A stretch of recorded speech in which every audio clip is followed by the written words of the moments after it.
Wait. What is this shit? Not safe for f***ing worker placement podcast. I flipped the board. I despise that game. Oh, shit. That sounds like... Oh, wait.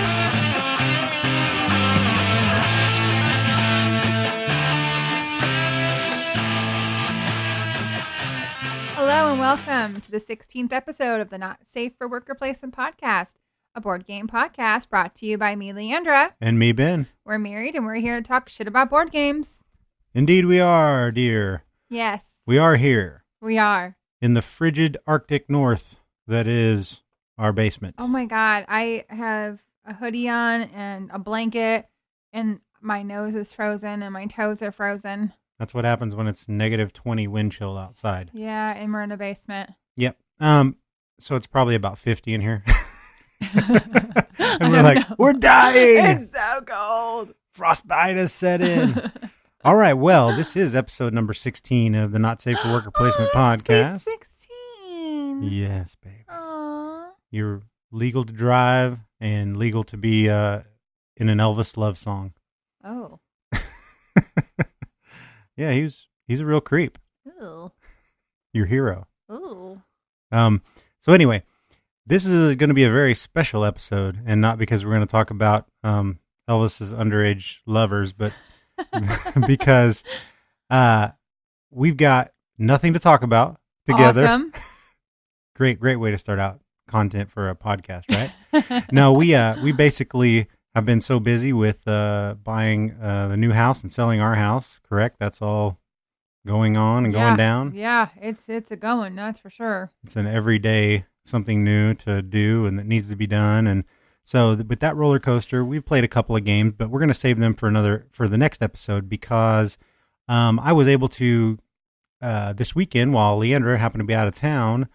I was able to get a couple of really great interviews that I've been wanting to have on the show, and it just so happens that they coincided on the same weekend, and it's enough to fill up a whole show with. So I think we're going to kind of step out of the way and break our format a little bit and let some of these, let the designers and publishers that we've got interviewed. One for Colossal Games for Western Legends is getting ready to come out. It's on Kickstarter right now. And then we also got the designer of Fog of Love, Jacob Jaskoff, to agree to come on with us. And he got on and Skyped with me from Denmark. One thing I'm going to say is that I've never used Skype before. On our previous interviews that we've had remotely, we've used Facebook Messenger because I found that the audio quality was a little bit better. But because of the setup I was using with this other computer, an old computer of ours and whatnot, Skype was really the only way I could get a good connection, especially with Jacob from Denmark. And you can hear a definite audio quality dip. Now, I'm doing everything I can to clean them up. They're perfectly audible and everything, but there is a little bit of static. I think it has to do with Skype's audio gate or noise gate that they imply. But it could just be my old computer that I was running Skype through because I needed a hard line and not to use, the cell phone. So, I mean, it's not as high quality as we're used to having audio-wise, but I think it's worth, the content that's there is worth hearing. So I hope everybody can just kind of, ignore that part. And also, I would like to apologize to both of you guys that I missed the meeting. My niece was in a cheer competition, a 2-day cheer competition, about 3.5 hours away from home. So my sister and Lily and my niece kind of took off and did a girls' weekend and supported her and her teammates. So I apologize that I was not here for the interview. And I promise if we have the pleasure of doing another interview, I will be here. Awesome. Well, and that leads into something else. So we'll just get our IRL out of the way. All right. So that way I don't have to put in the bumper music. But so something interesting happened. This weekend, you said you were out of town. Yes. That's something that you got the opportunity to go do. That was pretty fun for you guys. And that came up, a couple months ago. And you said, that's your birthday weekend. See, Sunday was my birthday. So happy birthday to you. You said, do you mind if we go out of town, and then you can do whatever you want? And I said, no. So let's make a long story short here. Basically, I had thrown out the thing that all I wanted to do for my birthday was have a game day and have my friends over, that like games and just have an all-day game day. And I had said, if you want to set that up for my birthday, that's all I would want. And if you don't want to, I'll just invite them, and I kind of threw that out there. And then I heard nothing about it later on. Heard nothing. So it comes to about 5 days before my birthday, beginning of last week. And I said, well, since you didn't do anything and you guys are going to be gone, I think Sunday I'm going to go ahead and invite some people over.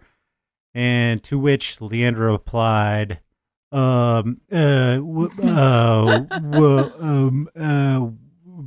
you can invite people, but nobody's going to come. And I don't want people I don't know at the house when I'm not home. And I'm like, what? Since when? Yeah, so after about a minute of that stammering, I was a little longer than a minute because he was making me feel like a bad wife. Well, I told you that I wanted a game party for my birthday and you didn't do anything and you're a horrible bad wife. Yeah, I said all those things. When I was done saying that, then basically I said, well, that tells me something that you're reacting in this way. And then, about T-minus 10 seconds later, she said, well, fine. I already invited everybody over for your birthday, and they're going to be here, and I got a cake for you, and I did all this stuff, and you don't even... And then I said, well, yeah, I said, why would you throw me, of all people, a surprise party? First of all, you're not going to be here.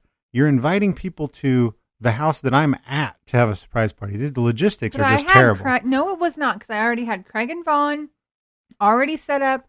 Vaughn was going to be here to play games with you, all ready to keep you downstairs in the basement. Everyone was going to meet outside at 7 with Craig. Craig was going to bring everybody in. I had snacks bought and hidden that the boys knew where they were. I had a cake. Well, no, you didn't, because you did all that after I already knew about it. Well, I knew I was going to do that anyway. That was my plan. So anyway, let's boil this down. So what actually ended up happening was, so she crumbled like she always crumbles. This is why I get all my Christmas presents, a day after she buys them. I'm just not going to do anything for you ever again. 3 months before Christmas and things like that. So she crumbled, she folded up like a cheap umbrella.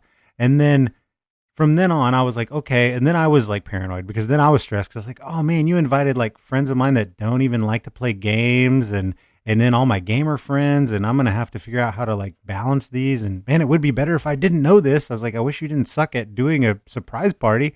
So then I was trying to explain to Leandra how the only way, in my opinion, the only reason you would do a surprise party is for someone you don't like to begin with, because the whole point of a surprise party is to make someone feel terrible about their birthday. And because, I couldn't do that. Because nobody wants to hang out with them and everybody, denies their request to do anything, and then they're sitting around lonely, and you hope that the surprise will make them, So then you find out and you're like, I'm like, I want to tell everybody that you know. And you're like, no, don't ruin the surprise. Because again, what I'm saying is, I won't say anything that I know.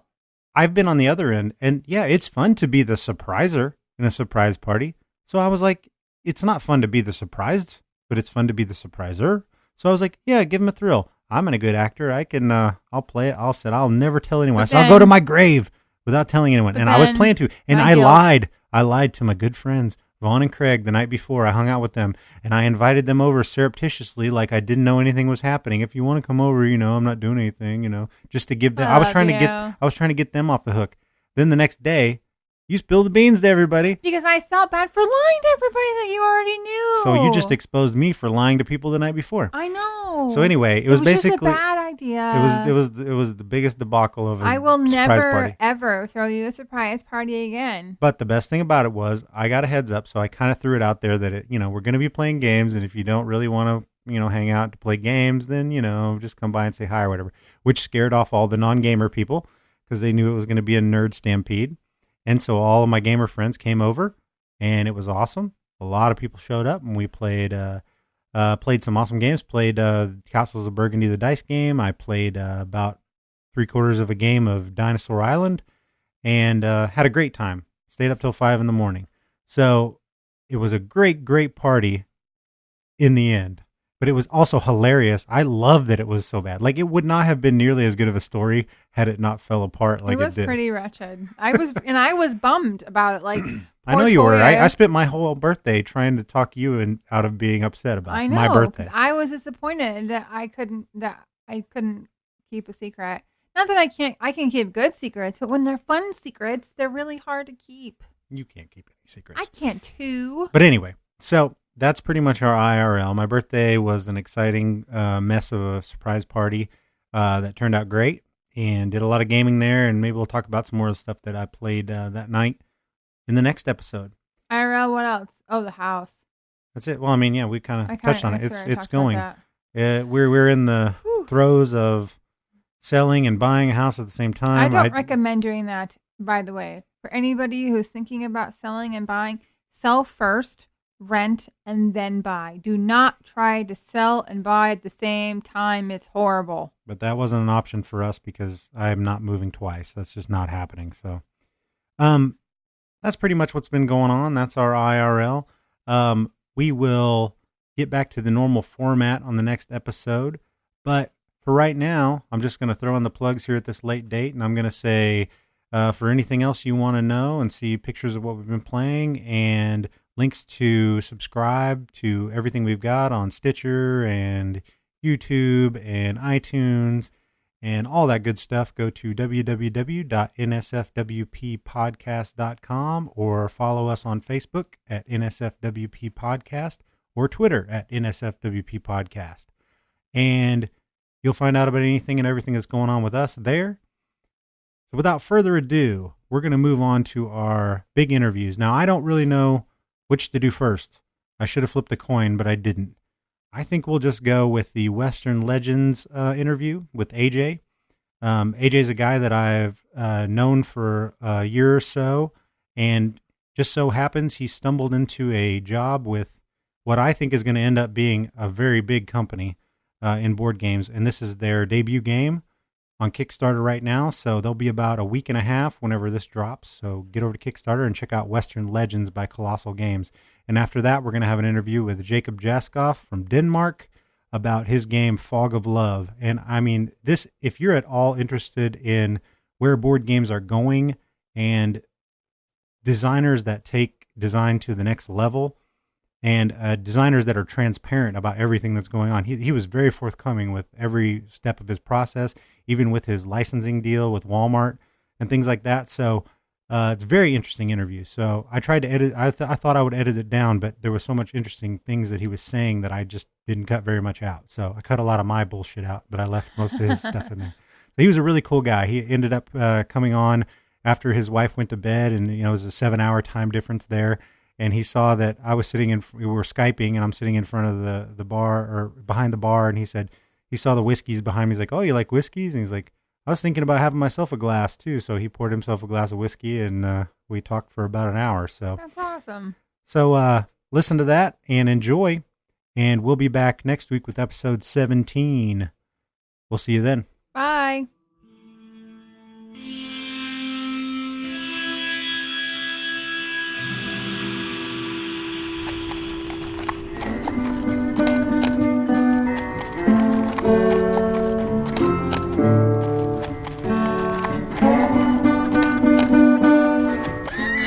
Oh boy! Oh there, miss. Is that you, Calamity? Why, it is. I heard I could find the infamous Calamity Jane in Dark Rock.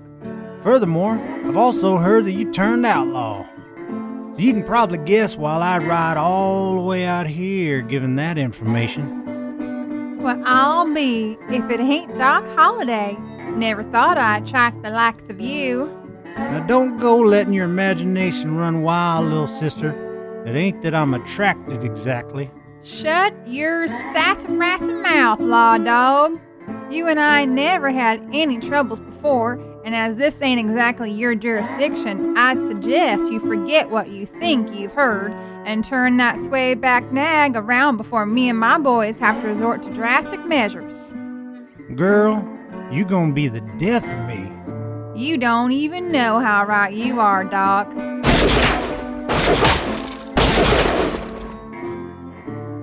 Western Legends is a 2 to 6 player competitive sandbox adventure game designed by Hervé Lemaitre, set in the iconic Wild West. It's being kickstarted right now by the newcomers Colossal Games. This is their first title, and they seem to be poised to make quite an impact with this well-produced design featuring beautiful art, quality components, real-life historical characters, and a setting that can't be beat. Let's talk to AJ Lambeth from Colossal Games about the design, development, and the dusty trail that led this game to here. All right, we're here with AJ Lambeth from Colossal Games, out of Indianapolis, Indiana, correct, AJ? You got it. All right. And you guys are a relatively new company on the scene, and you've got a big game out on Kickstarter right now called Western Legends. Would you like to talk to us a little bit about Colossal Games itself and this debut board game that's doing really well, right? As of this recording, it's January 12th, and you guys are well over 200,000 and funded and unlocking stretch goal after stretch goal right now. So why don't we talk a little bit about Colossal Games itself, and then we'll lead on into this game. Sounds good. So Colossal Games, if I'm not mistaken, was announced at Origins last year by Travis Chance. He was formerly, he founded Action Phase Games, and then they were bought out by Indie Boards and Cards, where he worked as lead developer and I believe marketing manager for a while. I can't remember all of his titles. I didn't read his resume. He read mine. Anyway, he wanted to break off and start his own company because he really wanted to get more of the creative aspect of things and working with new designers. He wasn't feeling that at his previous job. So he teamed up with Arnaud, who is one of the founders of Matago. So somebody else who has a wealth of experience in the board game world and a good footstep into the European market, as well as Tanguy Serra, or if I'm saying his last name incorrectly, I apologize, Tanguy. Anyway, he's a friend of Arnaud's and was looking to also break into the board game world. Anyway, so Travis finally got his chance to start his own company and start doing things his way so he could have more creative control over things, which is really what he does the best. Western Legends is our first game out of the door. However, we've been working on it for months. We're not going to be one of those Kickstarter companies where you say you want to make a game and then it's like in developmental situations for the next year and it's not actually arriving to people till 2 years later. I think our turnaround time for Western Legends is supposed to be around September, possibly even earlier. Don't quote me on that. I would have to talk to our marketing manager. I mostly work with the mechanics. The rest of the stuff, I'm just like, sure, sounds good. But I do know it's supposed to be later on this year. It's going to be a quick turnaround time. We are going to upload almost as soon as the campaign ends, assuming there's not any last-minute changes as we start to expose more and more of the game to larger audiences of people. But everything's feeling tight because we have just been working non-stop on Western Legends. A little bit about the game. It's from designer Hervé. This is his first game, but it's his baby. He's been working on it for almost 10 years now. He is in love with old cowboy movies, cowboy shows, even the Red Dead Redemption game, or Red Dead Revolver, I think is one he actually played. Anyway, he wanted to make a game about the American Old West, where people got to really walk that fine line between what's right and what's wrong, because it was kind of grayed. It was a gray line back in the day. I mean, who's to say what was really good and what was really bad? So you started the game with this martial and wanted players and being able to jump back and forth on the factions. And the first one stuck a little bit more to that, to where you really felt like you were part of this group. It's like if you were one player, you were really working out. It was kind of like a clan war thing, but it was just not quite as smooth as it could be. So, and we wanted people to really jump back and forth on the track as we were approaching that sandbox feeling, which is a term we're really borrowing from the video game world, which is used to describe Skyrim, Red Dead Revolver, and other games that you'll spend 500 hours walking around and doing nothing. But we don't have the leisure of having people spend 500 hours, so most of the development process has been cutting things down to the essential and giving you a sandbox feeling in under 2 hours. Our game times average 90 minutes, actually closer to 60 with experienced people. But with teaching, you're going to hit about 90 minutes and still feel that open world. You can do so many things in such a small amount of time by just having explosive turns. Well, that to me is something that, watching the videos, which are very well made, on the Kickstarter page and some of the how to play videos, and looking at the board itself, it's something that I can tell is much more streamlined than I would have imagined for when the sales pitch is a sandbox, Old West game. My mind goes wild with the possibilities because of all the themes in board gaming. It's one of the underutilized, I think, and it's one of my favorite themes. I'm a sucker for all Western themed games. one of my favorite games of all time, dexterity game, is Flick 'em Up. And I think that it, oddly enough, for what the type of game it is, captures that feeling more than any other board game that I've played. Gives you that kind of sandboxy 3D aspect of a game, So when I heard about Western Legends and I was thinking, and I saw some of the early production art and stuff, it really, got me jazzed. And then when I saw the board, I was thinking, maybe this game's something different than what I thought it was, because it's a beautiful board, but it is very, the word streamlined comes to mind to me because it's not as giant and open as many action spaces as I kind of imagined, or I don't know what I imagined, just looking at them, I'm like, that's a tight little board. That's kind of, it's probably a bigger board than I'm imagining, but it's a very efficient, economic looking board. Everything's right there, there's place for all the cards and everything. And then as I watched the video, I said, oh, okay, I see how things open up, because even though there's not a million spaces on the board to go to, there is, an action, a movement point allowance thing. There's a whole card management aspect, and then for every one of those action spaces that are on the board, there's options for each one, which I thought was interesting. I thought that really opens that up. That gives you, just because I go here, like think of a regular worker placement game, I go to a spot, I do that thing. Well, here in this game, it's like you go to a thing and you have 2 to 3 options depending on what your motivation is, whether you're trying to move up on that martial track or that outlaw track, or however you're trying to play that. And that to me was like, oh, okay, so they took economy of design and they've opened up a lot more options within that design. Is that something that's changed over the course of development of this game? Did it become more compact and more streamlined like that, or was this always kind of the idea? Well, I would say the general skeleton is definitely still there from Herbert's game. I mean, the map is almost the exact same from what he introduced. We even removed some spaces that we felt were a little unnecessary. I think we did add a couple more back in because we're really big about just testing every path. It's like, would this work? Let's try it. Okay, go back to this, and just kind of working out. We don't want to be thinking when we release games like what could have been. Instead, we're going to try pretty much everything in our scope and just work hard at that and rigorous play testing and bring in to know that we're delivering the best experience.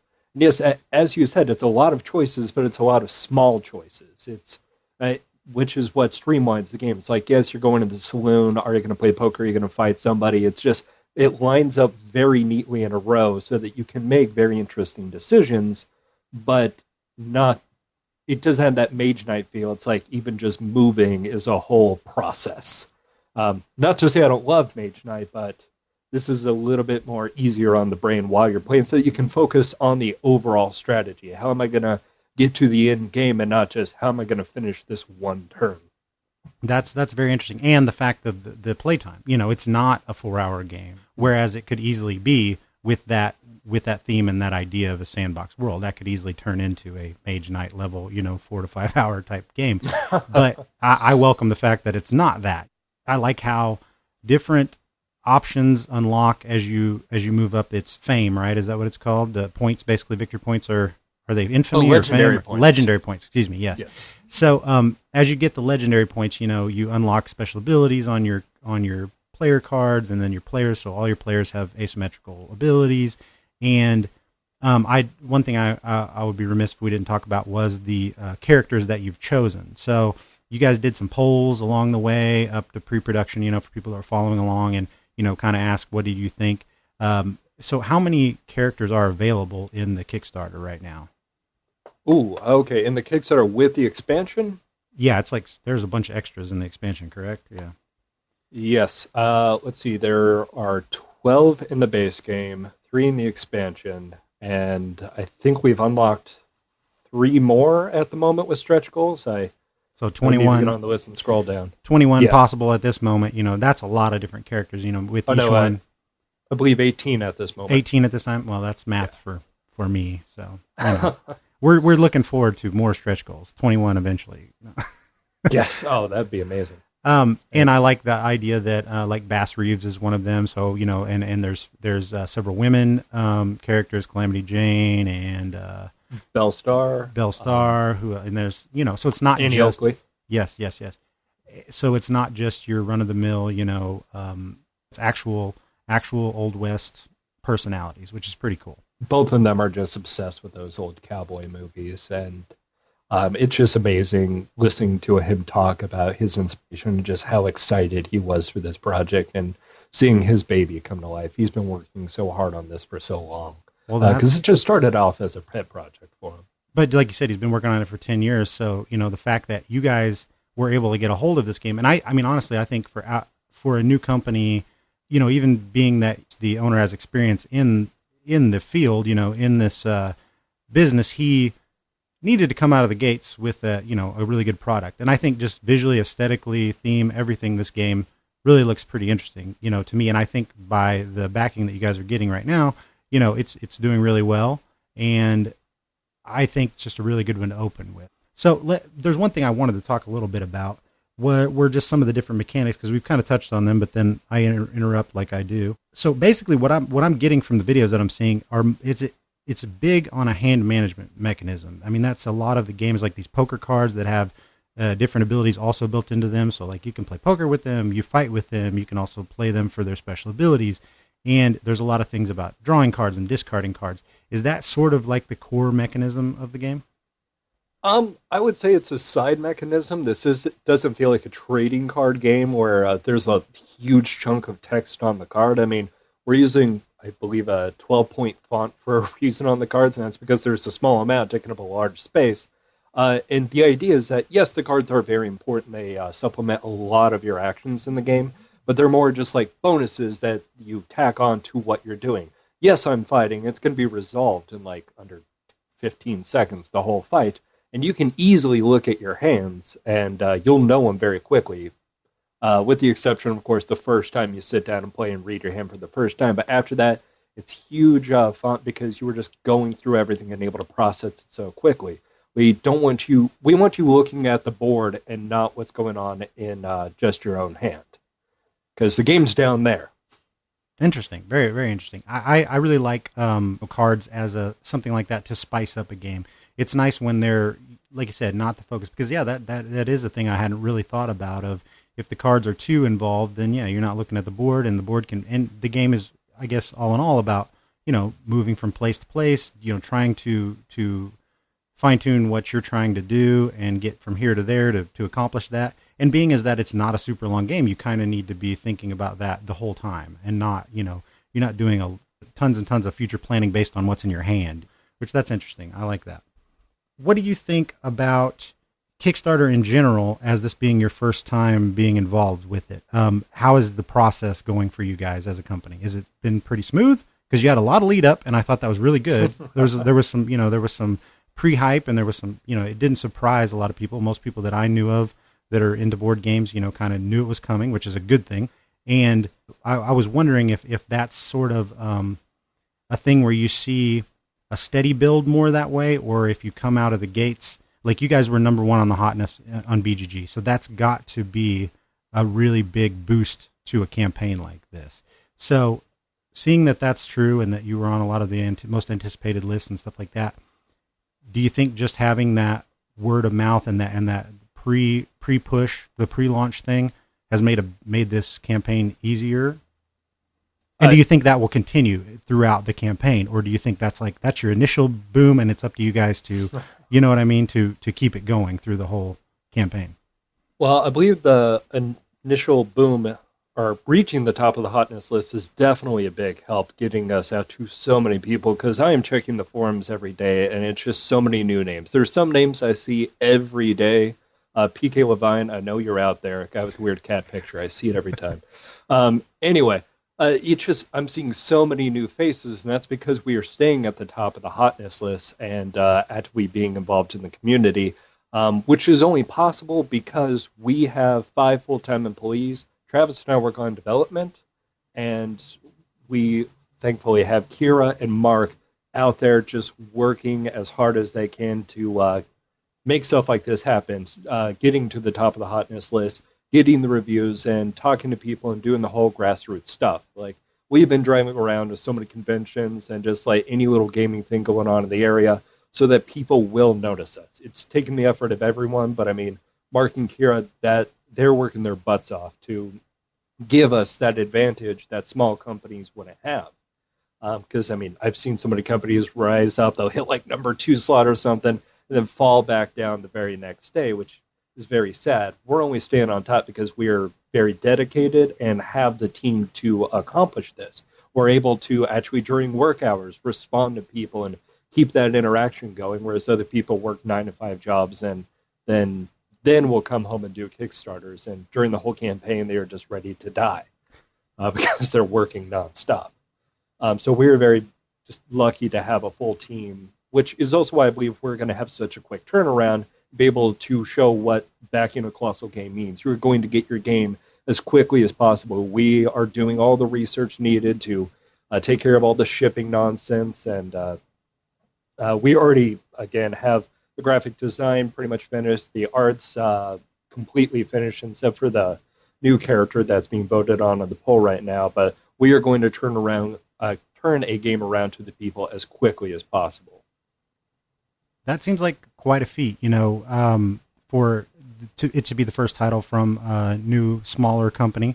But I think Kickstarter may be the great equalizer as far as that goes, to try to, you know, allow for smaller companies to compete with the big guys on that level. Now, I mean, you know, some of them have it down to a science where, you know, the bigger companies can just basically, you know, pull a money lever. But as far as to get your game out there and in front of the eyeballs of people in the community, and then to fund, you know, as quickly as you did, is a really good sign. And you guys are giving a really good product too. So like, you mentioned that Arnaud used to work for Matago, which is one of my favorite publishing houses. Still does. Okay. See, yeah. Matago, you know, put out Kemet and Cyclades, and those are two of my all-time favorite games. And so I see a little bit in your miniatures. You guys are using the same studio that I think they did for Kemet. So, you know, that's just bringing that experience and that quality that a lot of small-time companies can't afford. So I think it's just really good. It's pretty impressive to me. So are you guys in-house? Like, are you jumping over the moon? Are you expecting more? Everybody always wants more, of course, but did you project this, or is this kind of a surprise how well it's doing? Well, I will say, to get this far, we've been calling in a lot of favors. I mean, just getting pure arts and all that stuff, this hasn't been too easy. I mean, we still are small. But yeah, we're definitely over where we expected to be, or where we wanted to be minimum. I mean, 60,000 was to get the game produced and out the door, but I mean, for us to keep going at this level, we needed to get a little bit more if we were going to continue as a company. And I don't know exactly where that real number was. That's where the finance people, but we have recently gotten over that, and we're just breathing a little bit easier now. It's like, okay, we are doing the right job. We are going to be able to keep producing at this level and give the people what they want and what we want to show as what a colossal product is, which is it has a lot of behind-the-scenes costs, getting all that art up front and stuff like that. We were front-loading all that so that we could just get stuff to people. It was a gamble for us, which we were only able to do thanks to our investors. So it's a slightly different business model than a lot of companies out there can even try. I can't think of... I mean, most board game companies don't even have 5 full-time employees like we do. They've been around for who knows how many years, and we have it right out the door. And it was just a gamble that fortunately is paying off for us. So yes, we are very excited about the level of commitment we've gotten on Kickstarter from our backers. I mean, just the people commenting all the time, we love it all. And just seeing those numbers raise up means that all the weekends we've been putting in have been worth it. Because this is not a 9-to-5 job. This is you work whenever you are needed, which at the beginning has been a lot of extra hours. Well, and that's something you guys all just kind of need to get under your belt. I mean, I think, did he ever do any Kickstarters for Action Phase? Travis? Yeah, Travis. Yes, I believe Kodama, Heroes Wanted, if I'm not mistaken, was a Kickstarter the first time. Kodama, which was IBC, but also ran through Action Phase. It was kind of weird that, IBC still owns the Action Phase name, so, I mean, Travis and Nick were still doing some projects under Action Phase and developing their own stuff and working in conjunction with IBC. It's you would have to get the details from Travis on how exactly all that worked. But I just wondered if that's true. I do remember Kodama being on there. I just wondered if this was his first Kickstarter experience, but I think it's kind of shows that it's not. You know, he's done it before. And 15. 15, yeah. So or 16 now, 16. with Path of Light and Shadow just coming out. Ah, okay, yeah, that was them. That's right. And not a single failed Kickstarter from Trav. That's a good track record. See, I did all my research. That's what I do, AJ. I don't do any research ever. So it's all off. I get to hear the story lots of times. I'm sitting in on a lot of the interviews. So, but that does show. I mean, that's not surprising that this Kickstarter is going well for you guys. So basically, Western Legends has got about 16 days to go as of right now. I'm going to get this podcast out as soon as possible, early next week. So there'll be close to 2 weeks left to get in on it. So if you like the idea of a Red Dead Redemption style, open world, streamlined, Western themed board game that has many micro choices that lead you to an overall strategy, be good, be bad, probably not in between. Who knows? I don't know how well both? that No, you do a little bit of both. Yeah, you can jump back and forth between that kind of at will as you want, right? Yep, martial players can always become wanted, rob the bank. I mean, you have the option. Wanted players have to pay their time. They go to jail, but they can become martial. Or you can be neutral. Just mine gold and go to the cabaret. Yes. So if that sounds good to you, a little bit of everything in that sandbox Old West world, check out that Kickstarter. They're well over 200,000 right now and funded, so your game will be out. You can get the, I see the lowest pledge to actually get the game, I believe, is $60. And then you can get the expansions and whatnot, so you can pledge all the way up to 84, which includes a nifty poker deck with all the artwork from the game, which is pretty cool. That's what I'm in for. So Roland McDonald does amazing artwork. I love his style. I really, really like the art in this game. It's got a it's not overly done. It's kind of that line drawing style, which I think really fits well, and the coloring is beautiful on it. So everything about this project, interested me, and the fact that, you and I have met each other before. I'd like to talk a little bit about your road to getting to Colossal Games and a little bit about your upcoming game that hopefully will come on the tail of this successful Kickstarter, Kami-sama, which I had the pleasure to play test in the early version. I played once. I wish I would have got to play a little bit more. And I've seen the newer versions of it in a couple of videos, and it looks a lot different. But I would like to know, a little bit about how you got here. You spent some time in Japan, and you seem like the kind of guy to me. I've met you a few times and had the pleasure to play some games with you, and you seem like the kind of guy who has the part in your personality that I'm lacking, which is that kind of no fear attitude to take a big step in your life. Like my wife is like a world traveler, and I would have nothing in this world without her pushing me to get out of my comfort zone and, push past my social anxieties and things. So to see a person who just kind of grabs life and jumps from these extreme places to another and changes their life situation, it's inspiring to me, but it's also something that, I don't have in me. So it's interesting to speak to someone who has taken that path, and then it led you to a place that is really interesting to me as a fledgling designer, to get to a place where you're working in the industry that you've, just admired from afar for a long time. So can you talk a little bit about your road to here? Well, I still can't even believe that I'm doing this full time. That it baffles me that this is now what people pay me to do, because I used to do it on my breaks, just sit there and jottle in notebooks and stuff like that. And that was just how I spent all my free time.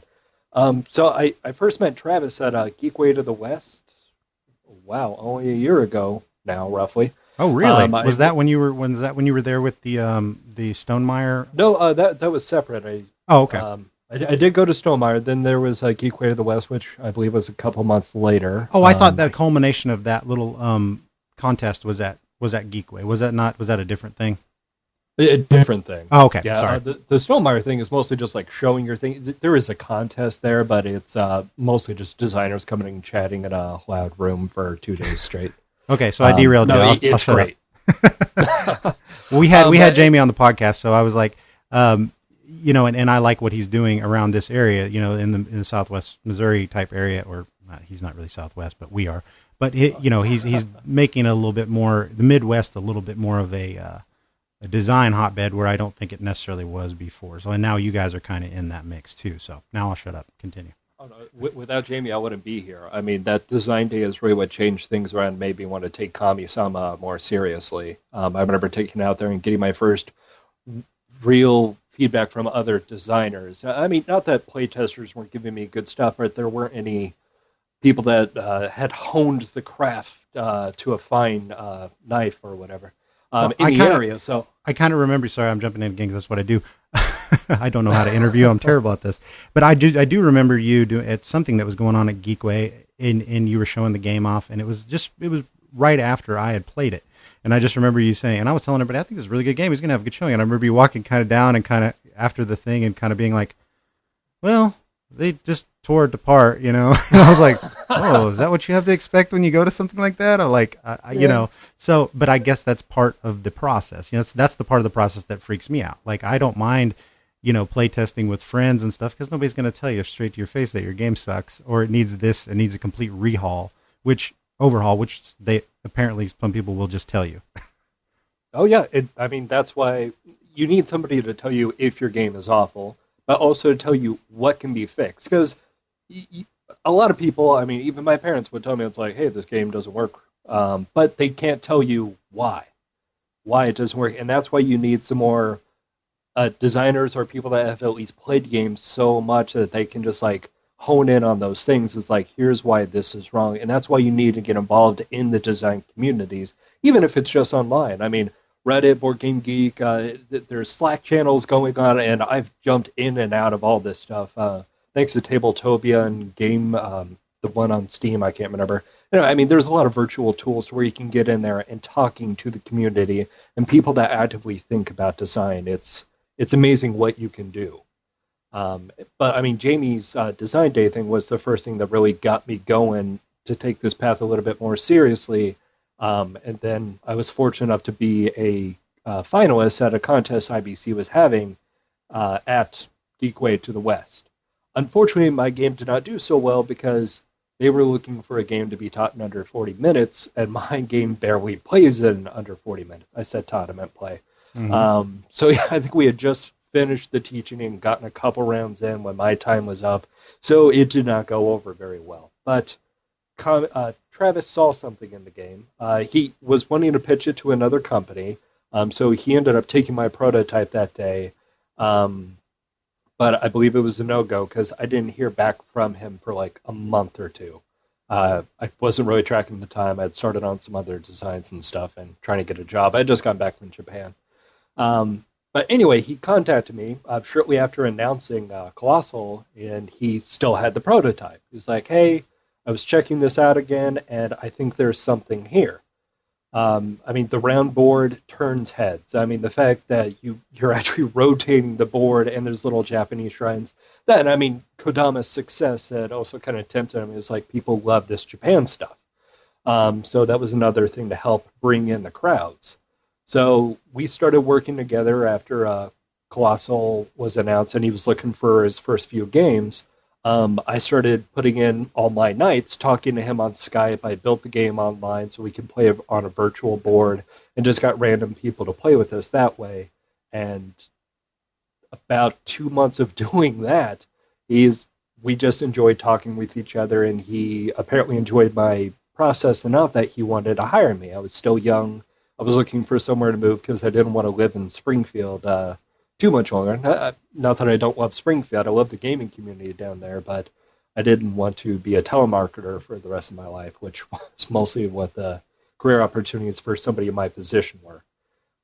So I jumped on the chance, and it's like, yes, I would love to play games all day. But of course, I had to move up here, and now we have the entire Colossal team going. Well, is that all you do now, is just play games all day?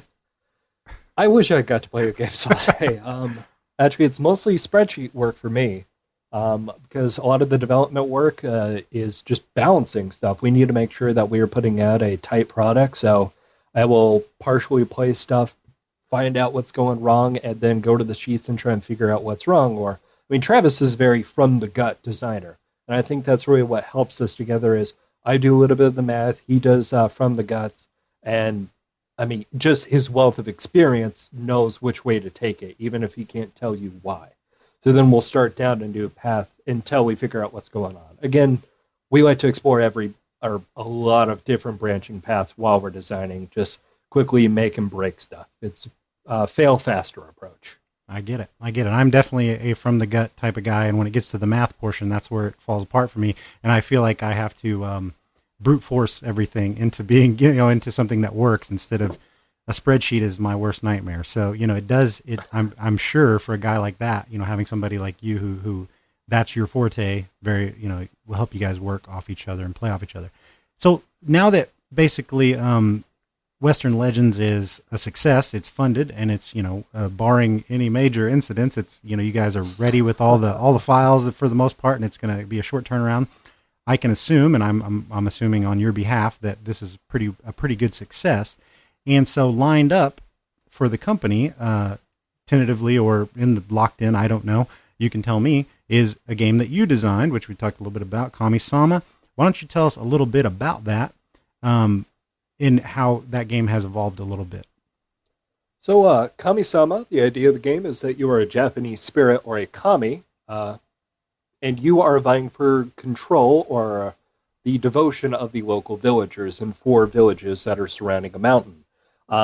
This is an area control game with the unique aspect that you are separated into 4 sections of the board, so it's at max 4 players. So you're going to be spreading shrines of your influence using your control of the elements. Every person takes on the role of a different spirit, which represents a different part of nature or harmony. This is based on Shintoism, which is an animistic religion where pretty much anything can have its own spirit if it has enough energy or a special part of the universe. So, certain trees may even have their own spiritual essence and things like that.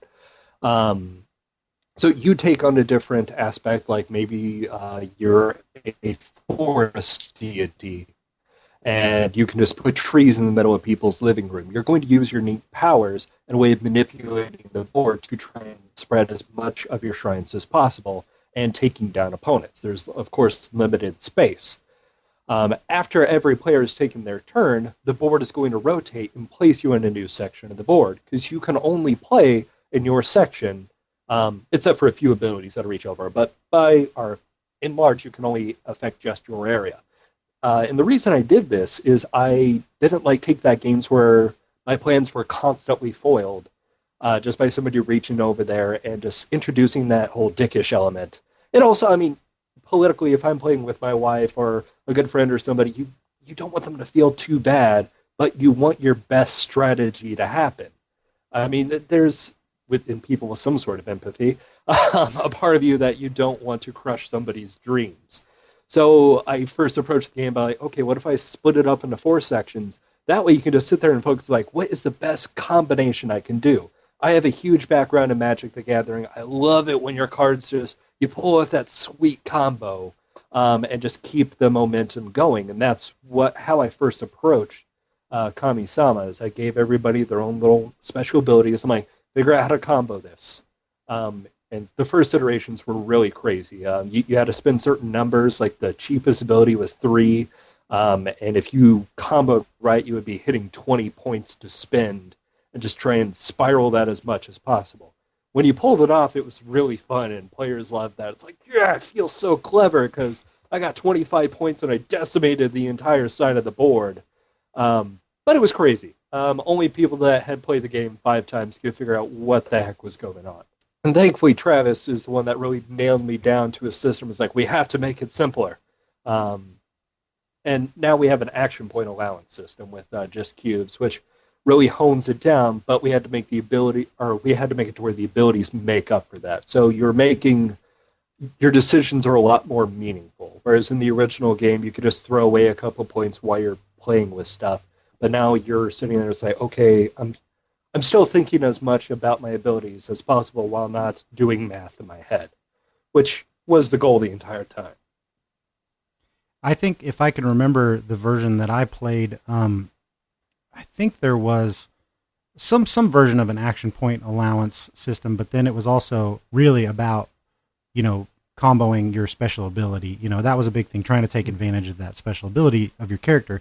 And I think I did really well on that one. I won the game, but I felt like I felt like I had kind of figured out what I was supposed to do based on what everybody else was, their special powers were, that was going to benefit me, which, that doesn't always happen the first time you play a game, and it might not have happened for me with every character in the game, but that particular time, it kind of had a really good impression on me because it was quick playing, and I really did feel like I could see the strategy, once I kind of wrapped my mind around the mechanics of the game, which I can really speak to what you said before about the idea that you had going into it was area control games.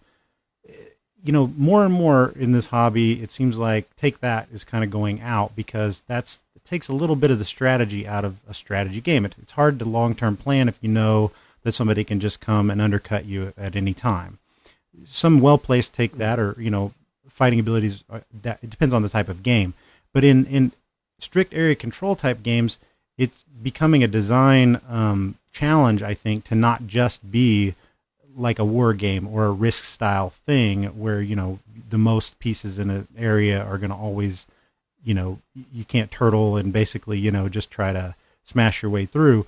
And I like that idea that you've got an area control game that is not necessarily, doesn't feel at all like a war game, which most of them do. Sometimes there's a sheen put on it that's something else, but in the long run, it ends up feeling like, oh, well, it's basically just a war game, and I like that idea because you can have those same mechanics that people like, but you're playing against yourself, your own, trying to figure out your own strategy, plus looking at what everybody else is doing that's indirectly affecting you because they're doing better than you, but you have to figure out how you can, more efficiently pull off your strategy.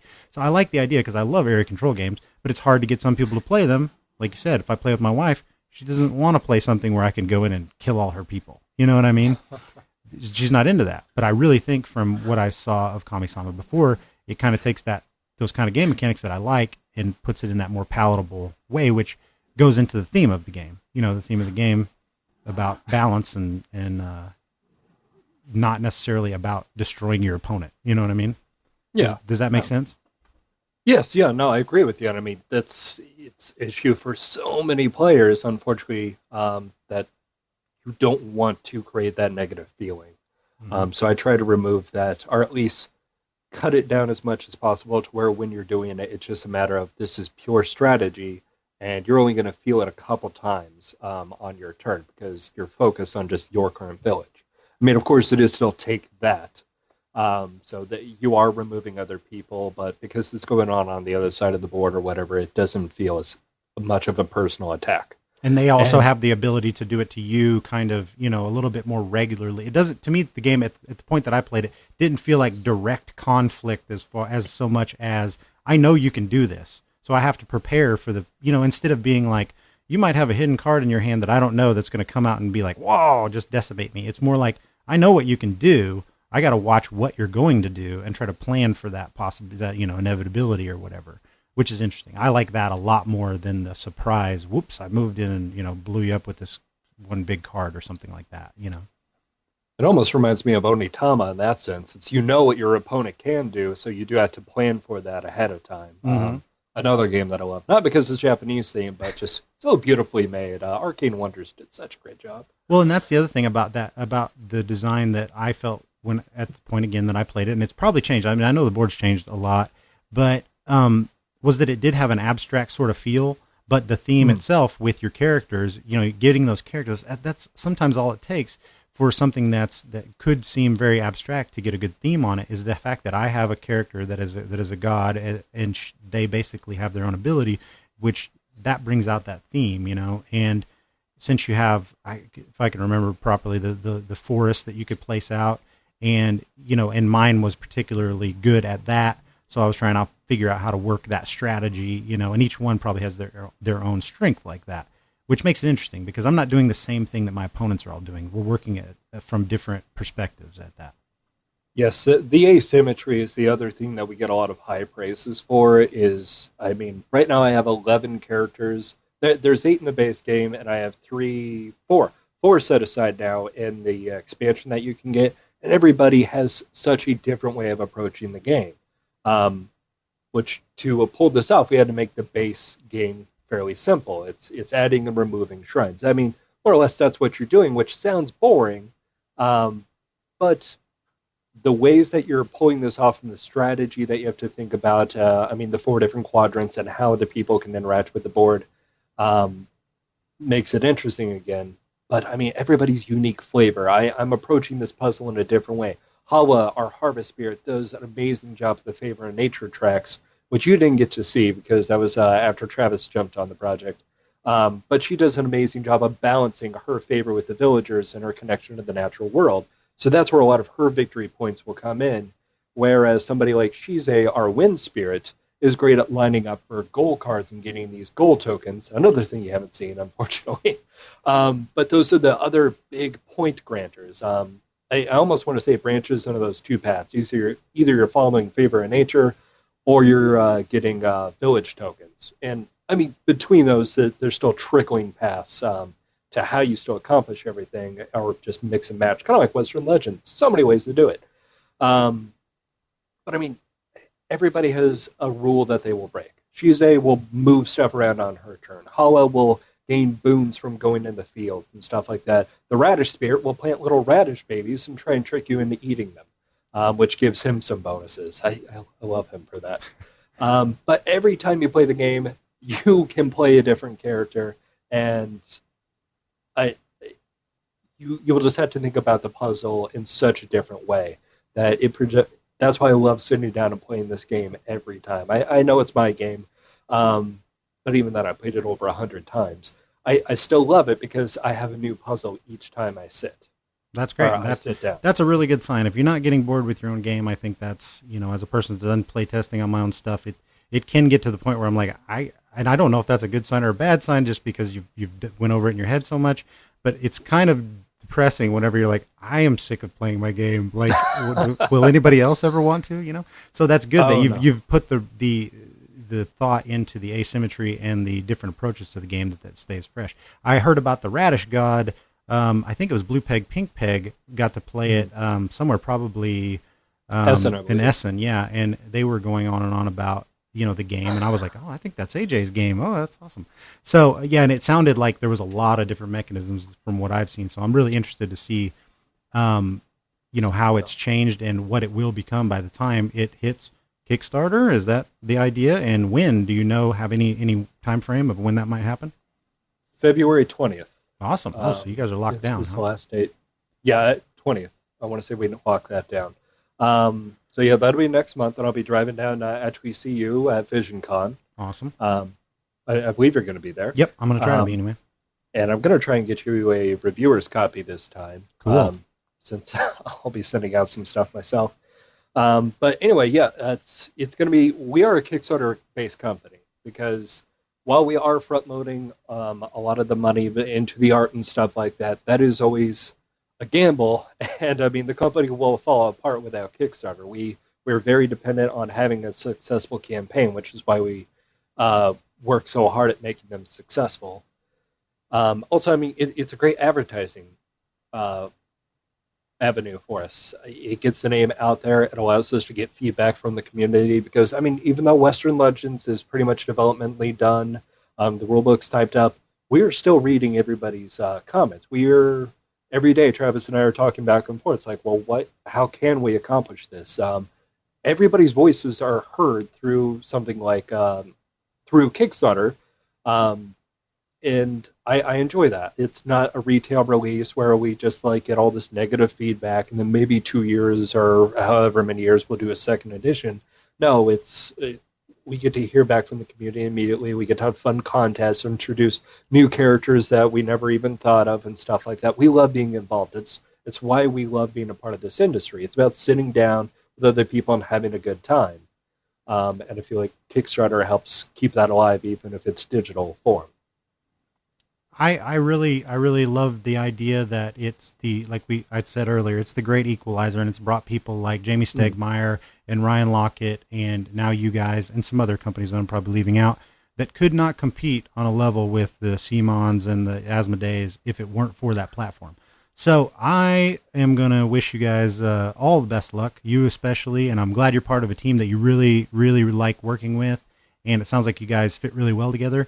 And you can't go wrong when you put out a product like Western Legends, and I can't wait to see where you guys go from here. super excited for Kami-sama, and just congrats to you and everybody there.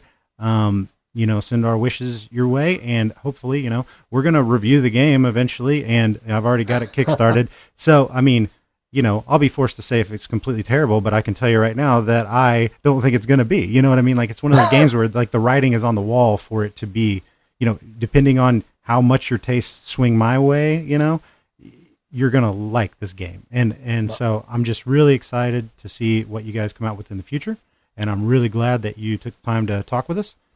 And my interviewing sucks, so, I mean, that's pretty much the way that I wind down. So you got anything to say at the end here? It's been a real pleasure being on your podcast. You have an amazing voice. I just love listening to it through the headphones. God, you're probably the first person that's ever said that in the history of the world, so thanks a lot.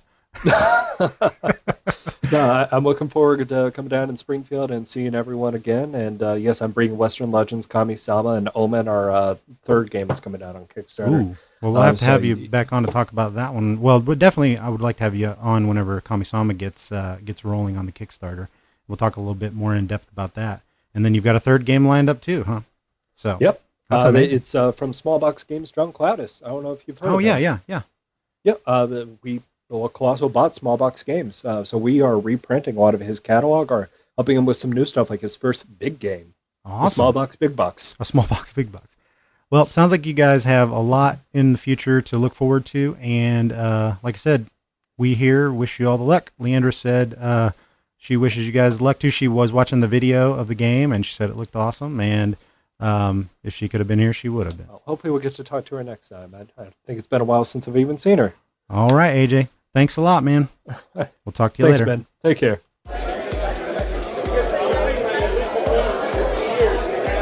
This place is a drag. I'm getting out of... Wait a second. Who's that? Ooh, he's cute. He just tripped over his foot. Oh, but he's got a fancy tie on. I've got to work tomorrow. I can't believe I let them talk me into coming here tonight. Whoa! Who is this? She's so unstylish. But, I mean, then again, she's got broad shoulders. Oh, she's coming closer. Oh, and that body odor. Hi. Come here often? All the time for the obvious pickup lines.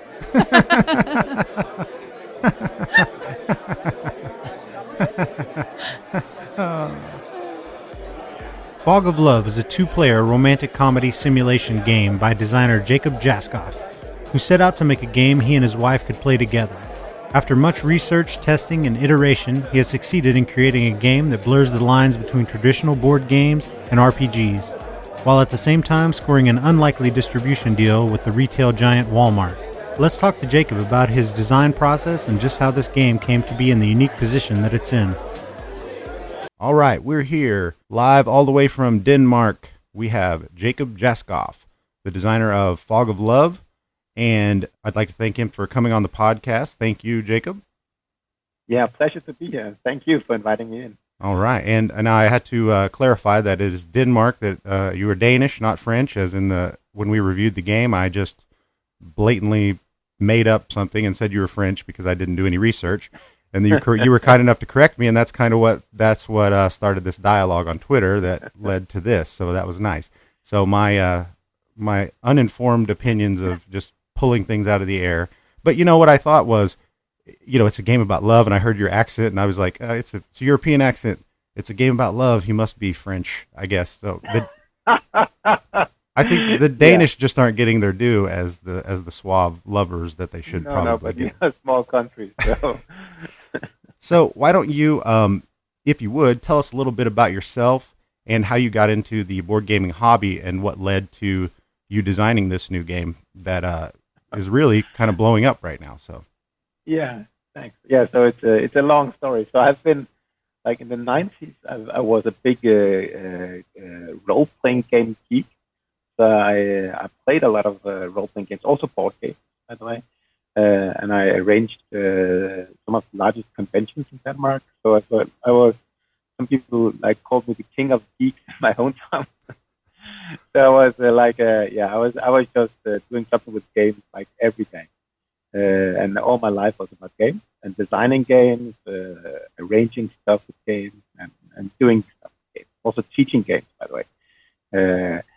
Uh, and then I thought, okay, this was simply too much. I didn't want to like spend all my life on this. So I moved cities and changed my education to something else because I wanted to start anew. Then I laid all this with games behind me, and then I didn't play games since like in '99 or something. I'm 41 years old, so I was like, yeah, how much was that? 21 or so. Yeah, something like that. Yeah, and then I started my life in Copenhagen, and I became a consultant, doing a lot of innovation consulting, so inventing new products, new strategies, working for big companies usually, and professionally designing new stuff.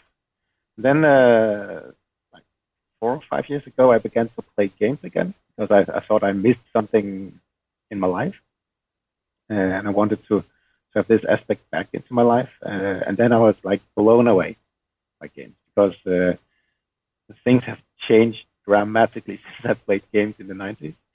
So I had, of course, tried like Carcassonne or something like that, but all the new wave of games was like amazing, and I was really thrilled by all this, and I earned a lot of money now. I could afford a lot of games, and tell me about I thought that. a lot of That's the curse of this new wave of gaming, is that they are so impressive, I think. And when you get into this hobby, it's one of the I've been a collector from time to time, but I've never been a collector in the way that I have turned into one with board games. It's kind of crazy. Yeah, it's crazy. It is crazy, and there are so many wonderful out there, so good games. It's so worthwhile. So of course I played with but I also wanted to play with my wife and engage her into this hobby. And she did play with me, but she was not so thrilled. And after a while, she just didn't want to play so much anymore. And well, okay, that was a bit sad. I love her and I wanted to do this with her. And then I thought, okay, why not use my newfound skills, or not newfound, but I have worked within innovation for 10 years, but why not use these skills and combine them with my hobby and create a new game for her that we could play. And I work with her, so she knows about the methodologies I use, and she thought it was fun. She did not know what we went into, and I didn't know either because it became a huge project. But initially, it was just like a hobby project. I wanted to create a game, and it was I had created some other types of games before, some learning games, some role-playing games, but not board games. This is my first board game, and I wanted to create something that we could play, and that was uniquely for her, and that was, yes, of course, then also different from anything out there because she was not interested in the stuff that was out there. Then, yes, she said yes, and I could then actually get her to play some games because we tested a lot of games, and in order to learn what resonated with her and analyze this on a deeper level. So I interviewed about these experiences, and we analyzed these experiences. And we also analyzed other experiences. One of the things we quickly found out was that, for example, when we watch Netflix together, she likes to see romantic comedies or drama, and I'm I'm more the geeky guy who wants to see sci-fi or action flicks or fantasy. So very stereotypical, actually. And she's okay with seeing sci-fi with me, but she knows next time there's time to choose, and she can choose something that is more tuned with her preferences. But within board games, that's not possible. So I thought, okay, why not this with romantic comedy or love? Could we do something fun there? And she said, yes, that would be interesting. That could be fun. And I was like, okay, this is I'm out of my league here because it's not like my home turf. But I thought that could be interesting to do something about it. So I did what I usually do when I do innovation. I began to study the subject. So I'm not just like brainstorming new ideas. I also do that, but I know that it's actually a futile effort because you're not able to do anything really significant if you just brainstorm right away. Because you're just using what you know, and usually you don't know enough. So whenever when I'm working professionally with innovation, I'm always like studying the subject really in depth. And I've been read several thousand pages about love, also about a romantic comedy, how they are structured, how they work. This was extremely enlightening for me. So I could, first of all, this about love was really interesting because this was scientific stuff. It was academic stuff on a high level, so not popular columns from newspapers or magazines or all these advice you can get anywhere that are just bullshit, to be honest. I thought you just read a bunch of Cosmo and then just put that in there. Yeah, that's pretty much. If you do that, of course, then in the end, we could then study and learn also some fun stuff from the more lightweight genres. But actually, this is based on deep science. So how does love work, and how do relationship work, and how do people think? And I've been working a lot, also within my innovation work. I've been studying a lot about behavioral sciences. So this is not like new to me. So I've studied from how personality models work and how our preferences drive our behavior. That's a lot of what I'm doing in my work. Then I tried to change this into and gamify this. And I have like many hundreds of mechanisms or structures or like levers I've found from all this literature that I could somehow gamify. And of course, all this is like completely different structure than you have in other types of narratives. So you have like a typical conflict that is, most board games are like direct conflict. And here you have another type of narrative. And of course, this narrative and this structure does not fit with love and relationships. So I could use that, and I couldn't also. It wasn't about like optimization. Of course, there is an aspect of optimization also in relationship. You need to figure out how to optimize time and outcomes of your input, if you phrase it like this. But this is not basically the feeling of love. Yeah, that's really that's really taking something that's ephemeral and trying to put mechanisms behind it. That's where I think a lot of games there have been very few games that have attempted that, and I think that's where you can have the disconnect between what you're trying to portray in the game versus what actually happens on the table. And when that disconnect is too broad, then you lose your audience. And so one thing that I think that's coming out of what you're saying is in all the research that you did that I can see in the game is the fact that it is structured sort of like a movie or a love story in a way that kind of leads you down this primrose path that you've kind of seen it before, and you've seen it in real life. You see, I honestly, even though you pitch it as a romantic comedy board game type thing, to me, it's playing it with my wife, which, by the way, she was going to be here, but she got stuck in a snowstorm, so didn't make it back in time today to be on the interview. So she did send her regards, by the way. Playing the game with her, and we've done some role-playing stuff before, D&D and things like that, and her least favorite part of those games is the actual role-playing. She likes the combat more than she likes, the role-playing a character. But even going into this with the instructions of the game that tell you to, role play it. Don't be yourself necessarily. Try to use the aspects of your character that that you're assigned. That tended to work so much better in this game because we are husband and wife and we know each other, and we were trying to get inside of our own heads with this game. Instead of just playing it more like a role playing game and trying to get out of our own personalities. We were trying to, but it came through so much. and you could really tell where we had disconnects in real life, and they came out in the game. You know what I mean? And where we understood each other in real life, it would reflect itself in the game. So when you're saying that that you had to find a way to gamify these things, I think you did a really good job with the multiple options and the multiple outcomes of those multiple options. I think that brings out a lot more in this game than, say, some other ways that you could have done that. Yeah, thank you, first of all. Yeah, and I totally agree. So, and one of the things I did was I did not know how to do this. So I had I knew something about the structure, the narrative structure, because also this was then based on how romantic comedies are made. So I knew that it would evolve like a story.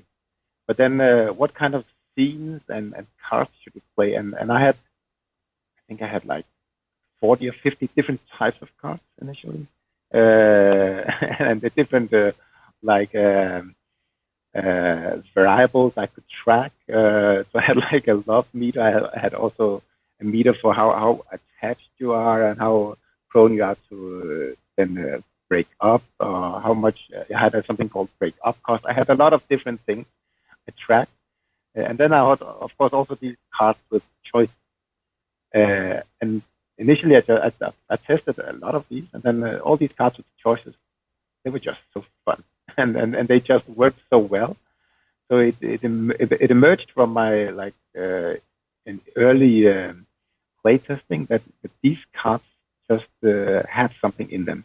And of course, then I also could see then how they clicked and linked into all this theory, and this knowledge about how you, for example, how you interact in a relationship. And then one of the things I also quite early wanted to do is have the game have it feel like a conversation. So when you're playing a scene, you actually you have like a line that you're somehow saying, or the card is saying for you, and then the other one can respond with his or her response, and there's like this back and forth conversation. So it almost feels like you're in a play or in a movie somehow. And then this was one of the early ambitions I had, and I did not know again how to do this, and I struggled a lot with it. But I'm very happy with how it ended, because it feels now, after a lot of tweaking, it feels, I think, quite natural how you're playing this back and forth. I agree. I think that it's got a flow unlike any other game that I've played. It really does kind of, like I say, it's sort of an intro to role playing for people, that more so than I thought it would be, because there are a lot of underlying mechanics, but once you get those down, the game flows very well and makes you don't have to think about what's under the hood. It kind of just works. And the structure and the way you've laid out, a certain number of scenes per, episode, basically, per session, for each scenario, and how that can unfold, and how you have the choices in your hand. That's what I enjoy, like the idea that you have different scenes, and I've got a hand that I can work with, and I can choose kind of how this story is going to go. And one aspect I really wanted to talk about was the fact that the game is not, it's hard to classify it, and that's an interesting thing about the game. But it could also be, I think maybe you can enlighten me a little bit on this. It could be a little bit of a barrier to entry into the hobby to get it in front of people, because it's not a straight co-op. It's not really a competitive game. It's sort of it's an experiential game more than it is about the end of the game, who won and did anything. And to me, I love that. And I think a lot of people that would give this game a chance would love that too. But is that a hard sell? It's truly about the journey and not the destination in a game like this? Mm-hmm. It's a very good question. So, initially I had when I made the first prototype, not the first prototype, but when I had the first prototype and tested them, and then I went to Essen and the Spiel, where I showed it the big fair, and I had a lot of success there. Our game was number 10 on the big PGG buzz meter out of 900 games or something. So it was already then people noticed this. And I had a talk to some of the largest publishers out there, and they really liked the game. Then they said no. They didn't want to publish it. So already early on, I met this disconnect that does not fit into the market, and I'm still meeting that. So actually, some of those who said no to me, some of the world's largest publishers, I won't name names, but some of the largest ones. Well, they're probably all owned by one company now. So yeah, but I talked to them, and then some of them they have reopened like the conversation again because they're so interested. And then again, there are some of them are again saying no. Actually, some of them are saying yes now, so it's not a big problem anymore. But there are still quite a lot, like some publishers who don't know how to position this, and then and they think it's and therefore it's a risky thing. My take on this is again, my background is working with innovation, so I'm thinking that this is like it's a very, very typical innovation dilemma, and where people, when they see something that does not fit the market, most are afraid, and then of course some will jump into this and use this, and I think a good analogy within games is The Sims. And actually, The Sims has been one of my big inspiration sources and how to create a different type of gameplay. Because The Sims is also just a journey. You don't have goals there. Or actually, some of the newer versions have like more explicit goals, but you're not playing Sims because of the goals. You're playing Sims because you are curious about it. Okay, if I put my character into a closet for 10 hours, what happens now? Or they really have to go to the bathroom, I think. Yes. Okay. So yeah. So there are a lot of funny things happening, and you're enjoying just playing around. It's like a big dollhouse, and you're playing around with it. Of course, Fog of Love is different because some of the interaction structures are completely different. It's a two-player game about a relationship, but some of the like experience I wanted to create, it was also the same, that you can play around with it, and it's not important that you're successful with the relationship. It's important that you have fun with it, and therefore it's a quite different game. But I think The Sims made quite okay. Yes, absolutely. And that to speak to that point that you're saying is, I do something, we played this game several times, and neither one of us have ever been able to accomplish our destinies, and a lot of that is because, and it doesn't matter, we still have fun with it, and I think the big reason is because sometimes I will play a card that is, objectively a bad idea for me to play, or I will respond to something differently than what benefits me as a player, because it's what benefits the story that I'm, or the personality that I feel like how I would respond, and so that's not something you would do in a typical game, is take a suboptimal move just for the fun of it, and I mean, I take suboptimal moves in almost every game I play, but you're usually not on purpose, and that this game can lead to that, and I think that's very interesting, and that's unlike any other game that I can think of right now. So yeah, so for example, there was the first chapter card, I think in the third story, We Give It a Year. So that was We Give It a Year was the first full story I made. So that was like I originally envisioned the full game, and the first chapter there is how did we meet in this bar, and did I notice you dance, or did you notice me dance, or was I just too drunk to remember anything? And if you choose this, I was too drunk, you are sure that you don't get maximum points, because this is just a choice that is for sure not optimal. And when I had this, initially I just had it because I thought it was fun and hilarious. And then I could see my players in my tests, and this has been tested a lot. And I think 25% of those who chose this option, even though they knew that this was suboptimal. So they still chose it, and they had so much fun. And I could see that people laughing because they could also see, they both knew when they played this that this is not optimal, but this was just hilarious. I love that in this game, because to speak to that also, like, so when you're giving out your aspects or what you've noticed of someone at the, in the final game, you have so many cards that you can do, and you get 5, I think, at the beginning when you draw, and you've got to pick 3, right? Yeah. And the idea would be you're setting up your partner's basically appearance, and not appearance necessarily, but you know what I mean. Their Yeah, initial features, yeah. personality jump off, and it's so tempting to give them the worst ones that you have. You know, it's like, oh, I have one that you have body odor and you're stoned and you're short. Okay, well, why would I be attracted to that? I don't know. That's just my type for some reason, you know. It's the And fun, yeah. they get that when you get that and you see what they give you. You know, the first time you play, you're like, oh yes, they're so charming or whatever. And then after that, you're like, nah, you got bo, and you you know. So I think that's where the fun comes out in the game. Just those things that, like you said, it's not really what, if you were playing it for pure strategy, that's not the angle you would take, but it makes it so much more interesting, I think. Yes, and that's what I wanted with the game. But of course, there's then the underlying mechanics that somehow also drive your incentives, but also that you're somehow fighting against. And that this is something I see many people struggle with. Because I've seen people being annoyed that then they have these traits, and these traits, of course, give them some preference because that's what they do, and then you have preferences for some choices. So of course, if you then make these choices, that's like in point.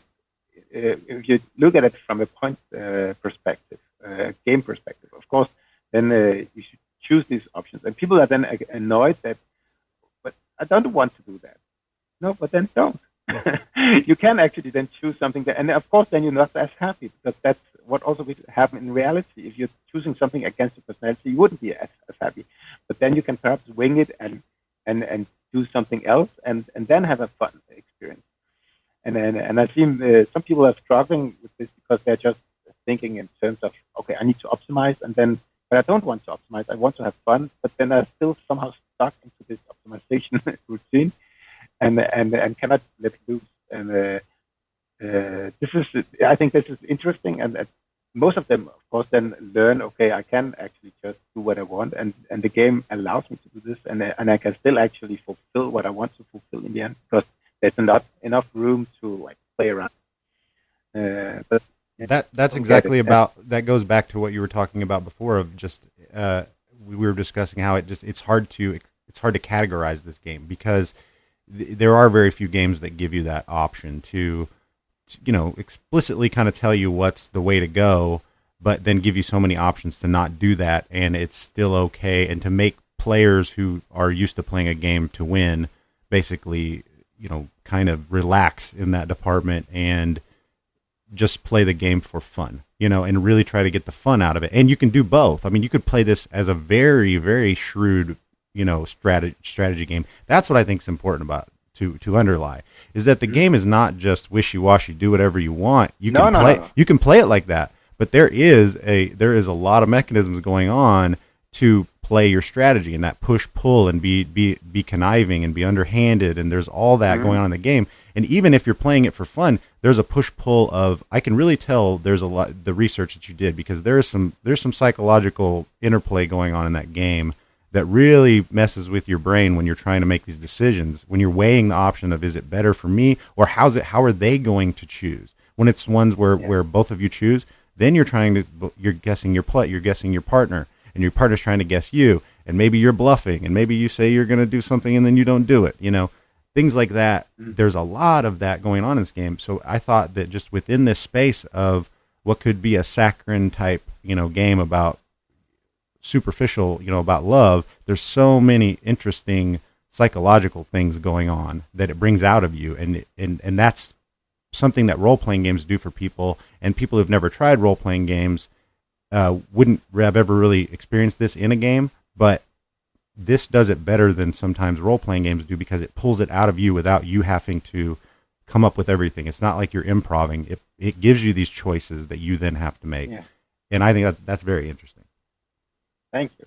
Yeah, so that was also yes, it is a role-playing game, and in many ways, and so that's also my background. I've been mostly doing role-playing games, and quite avant-garde role-playing games as well. So that's also a lot of what I've been brought up with. In this sense, I wanted to create something that gives some of the experience from role-playing games, but also then has a stringent and a systematic system somehow that actually underlies this and works. And this is where if you think about it, if you simulate a battle, a Second World War battle, you need to know how do tanks work, how do soldiers, what do they do, what about ballistics and range and cover and support, all these things, and you simulate that.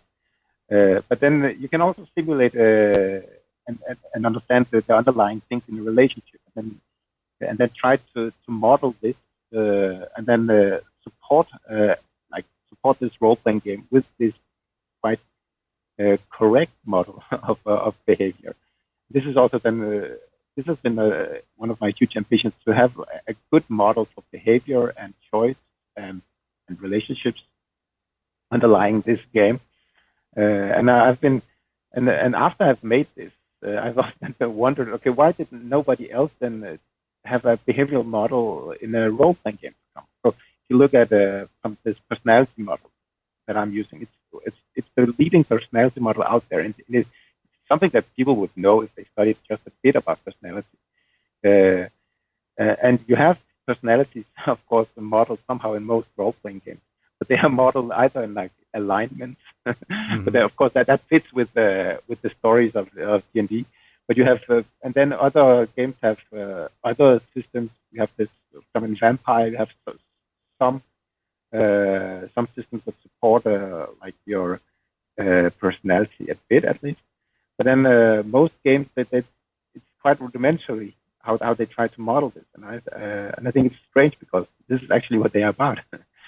I think it would make role-playing. I think it would make role-playing more approachable for someone who hasn't tried it before with this sort of model, because it does give you it gives you more aspects to play off of than your average thing. Yeah, if I'm lawful good, and then I'm and then I've got a backstory, that fits this, and then pretty much usually in most role-playing, in fantasy-style role-playing games anyway, that's as far as your personality goes. And then you pretty much mm-hmm. just play that character however you want, and it really doesn't matter your alignment or anything. And then there are, like you said, in like Vampire Masquerade, it's more about your personality than anything else, but you also playing that personality more for mechanical reasons sometimes, instead of just for pure role playing. So it is interesting, the system that you've set up. It just really does bring out that role playing feel in a board game like nothing else that I've seen. So. Mm-hmm. Yeah, and I have some ambitions then, perhaps when I have time again, sometime in the future, to see if it could be fun to create like a dungeon crawl thing, and so an old-fashioned role-playing game, but as a board game, but then use a much more advanced system for personality, and really have these persons that you're playing, give them life. And I think that would be extremely interesting. Yeah, that would be great to have actual motivations and actual reasons for doing the things that you're doing, behind the scenes, that aren't just we get from point A to point B to complete a quest.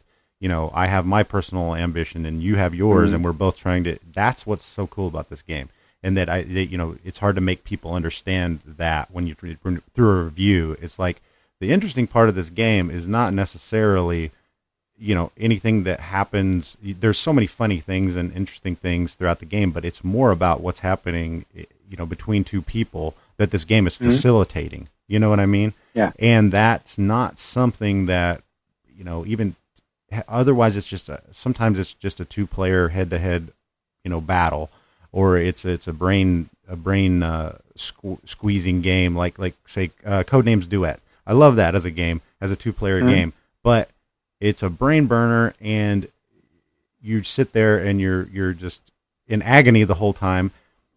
But this game has some of the same level of choice and meaningful choices in it, but doesn't burn your brain when you're doing it. It pulls out more emotion than it pulls out. It pulls more on your heartstrings than it does your brain. You know what I mean? So and I wanted, so it's something where you play rather than you're gaming somehow. Of course, you're also still gaming, but it's more playful. Yeah, and I wanted to have this experience. Well, but this is also then what confuses people. That's what, and then it goes all back to what we were talking about before. And I would like to segue that into so after you shopped this game around at Essen and you had mm-hmm. your prototype, you went to Kickstarter with it eventually, correct? and you were successful on there. But now the game is available through Walmart exclusively, and I looked at the Kickstarter campaign, and it appears that the game has pretty much had a graphical overhaul, at least from the Kickstarter version. So it's kind of a complete, facelift of the game. How did that all come about? Yeah, so we had our Kickstarter, and then I worked. We promised a lot of stretch goals, and I was quite naive about how fast we could do them because I wanted both naive, but also I was quite ambitious because then I wanted to create like new experiences, not just like more of the same. I wanted to have some additional stories that really were something different, and then this was difficult to do because there's a lot of randomness in the game. It's random what cards you draw, so what kind of story you're playing is somehow random. But then I wanted to have like a direction in this through this story. So how could I create direction in this random thing? And it took a lot of time, but then I found some ways, and then I still was on the prototype level, but quite finished, but not completely. And then I went to Essen again in 2016 and showed the game again. I had actually thought that I would have something that was finished there, and I looked forward to that, but it wasn't finished completely, but almost. And then there was this guy from, I didn't know who he was. He would just played the game, and he observed, and then he stayed around our booth. And we had a lot of people coming to our booth, so it was still quite successful on Essen. But he was just sticking around, and then he spoke with some of my volunteers about the game, and some of the people who played it. And in the end, he approached me, and he asked me, "Okay, so what is your price point?" I was like quite direct. I didn't know who it was, and then he asked me this, and who is your manufacturer? Who's your distributor in the U.S.? Do you have a distribution deal? I said, no, not yet. And who are you, by the way? And then he gave me his card. He was from Walmart, and I was, wow, okay, this is okay. And I asked him. This was like half a year after Target went into this with games, so I knew about the big Target deal. And of course, this was something I also thought a bit about. And I asked him, okay, is this a move against Target or in response to Target? And he said, yes, it is. and they're doing very, very well. And we want to do the same. And we want your game.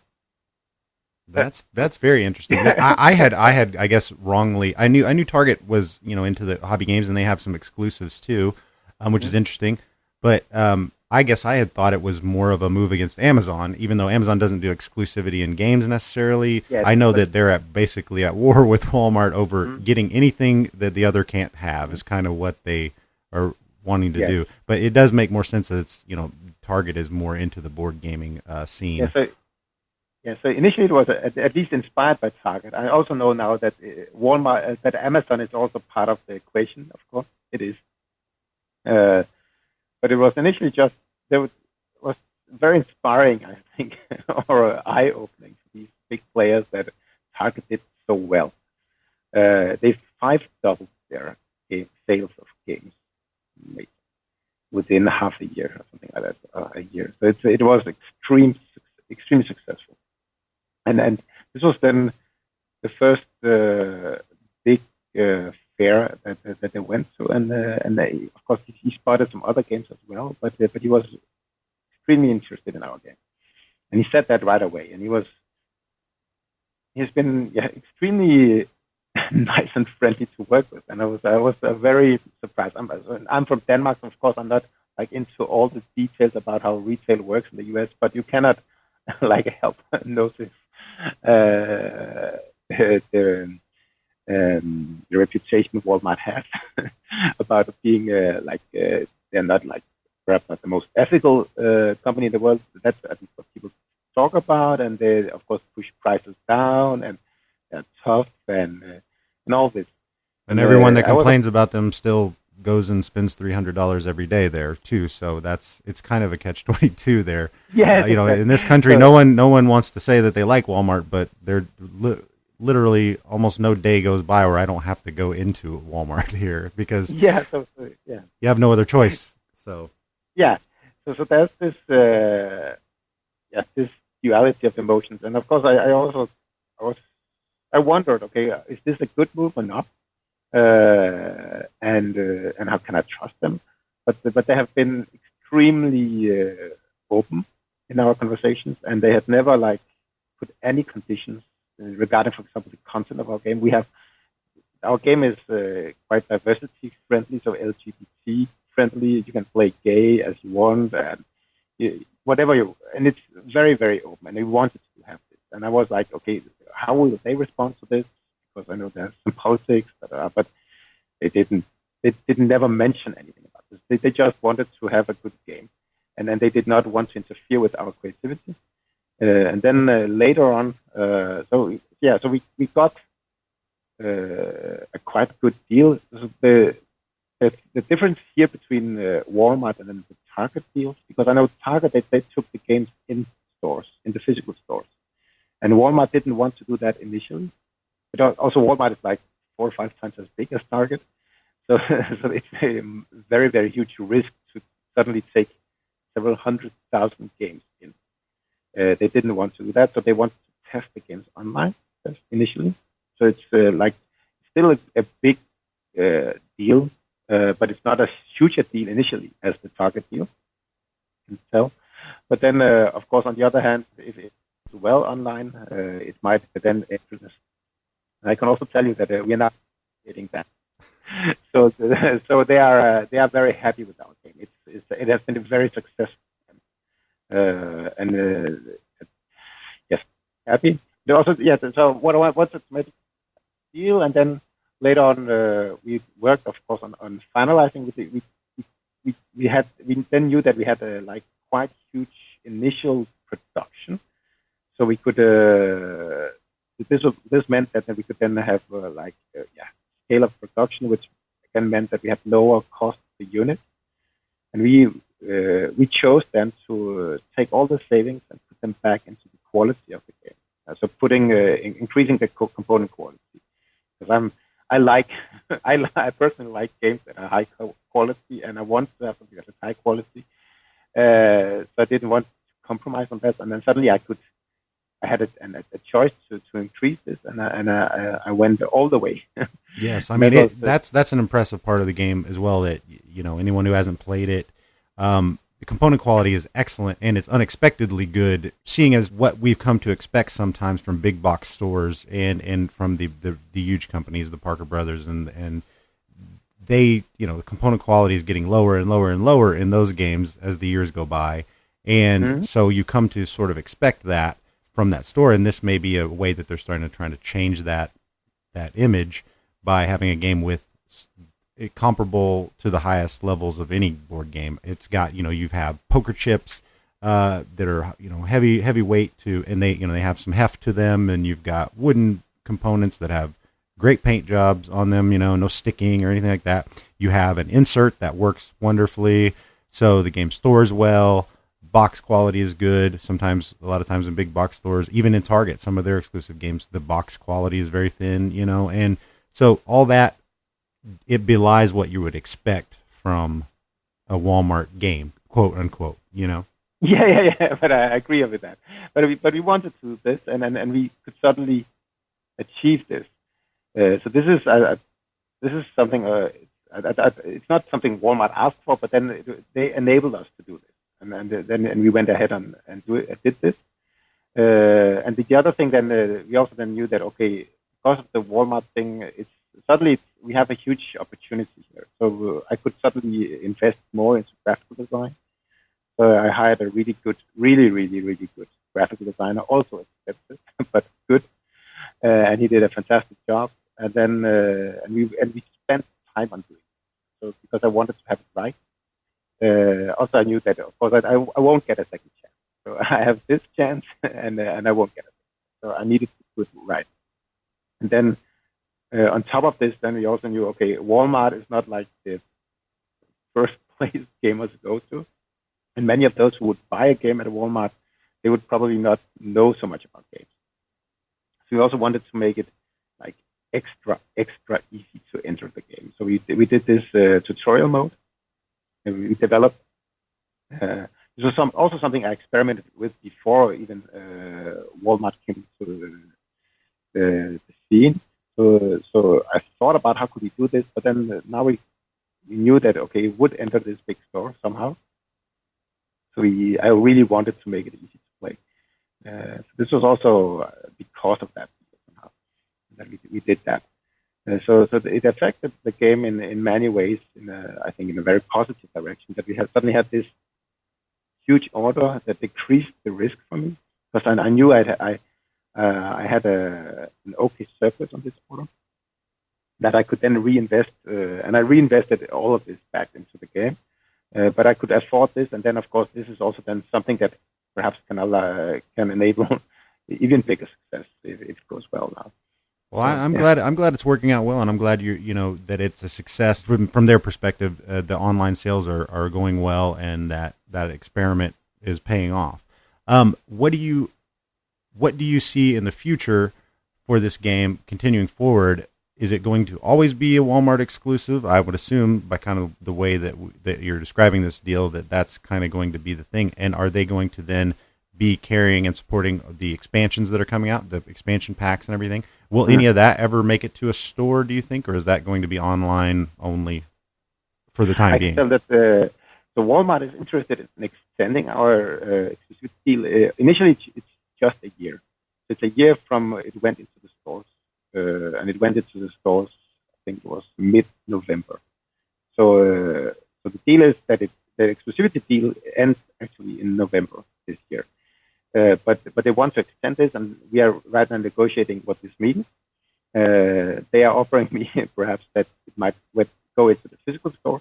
So of course, this is a huge incentive for me because then suddenly this now we're talking not just tens of thousands, but hundreds of thousands of units, and that's extreme. So this is, and of course, I don't know if we ever go up to there, but there's at least some interesting opportunities here. So we are negotiating that, but it won't be like forever. So it will be for some time. But I guess after this, it will be open. That's also how the target deals go. So most exclusivity deals, they are actually just time limited, and it's very rare. Now, I didn't know about this before, but this is also then something I studied, that it's very rare that you have any exclusivity deal going more than 2 years. But it can happen. So I wouldn't expect it. I certainly want also to make it broader available. But I also want to say thank you to Walmart because they have done something good for us. And one of the things that did not finish, so we were all this extra that we could put into the game, of course, and also the expansions that we worked on because of stretch goals in Kickstarter, did that we were quite late with the game, and then we had some logistics problems and then manufacturing problems. So suddenly we are not on track to make it for the holidays in 2017, and that meant that of course that it was a huge not catastrophe, but was bad for everybody because we wanted holiday sales are important. Then Walmart, they could actually just cancel the deal because we were so late now, and they had this option. And then I had invested like everything I had because I had already invested that, and I had invested all this in production. And normally the payment terms are that you're just getting paid when you deliver. And because they're so late, they could actually just cancel it, even though the games were produced now. But instead, they chose to say, okay, this is a shame. And what can we do about this? Okay, we can fly the games, but it's like crazy expensive. But you could fly the games from China to the US. And we talked this through, and they said, okay, we do this, we pay. Okay. Yeah, we do that. They said to me literally, we think you are good partners. You are doing a fantastic job in the game. We want to be good partners as well, because this is a partnership. Wow. And I was like, okay, this is crazy. I did not expect it. Well, they have deep pockets, and I guess it's good. Yeah. It's good for you that they chose to dig into them for your game. yes, but they have deep pockets, but they also it's a business. But they are behaving like good business partners, and That's great.